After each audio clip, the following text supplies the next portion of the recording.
જય દ્વારકાધીશ ને 18 વર્ષના ભાઈઓને રામ રામ. આ આપણે ઘર બાજુ બેઠા છે, આપણી ભેગા બેઠા છે અયાનભાઈ છે, આ પેપો બેઠો છે એર કલેક્શનમાં. આ છે એર કલેક્શનના માલિક.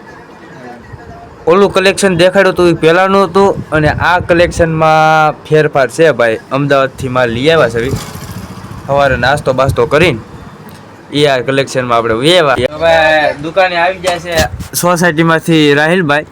આ છે અયાનભાઈ અને એઆર કલેક્શનના માલિકભાઈ. કપડાં દેખાડે છે, આટલા પેન્ટ દેખાડ્યા, પેન્ટ બેન્ટ ને એવું બધું દેખાડે છે. અમે શાંતિથી જોઈશું. ખોટું ઠાવ પડીનું નથી થવાનું અને કપડાં વેચવાના છે. આપણે ધંધો લઈને બેઠા છે. તારે કાંઈ કેવું છે અયાન? તારે રાહિલ આનું કલેક્શન કેવું લાગ્યું? કલેક્શન સારું છે, વેલા કપડા પહેરું.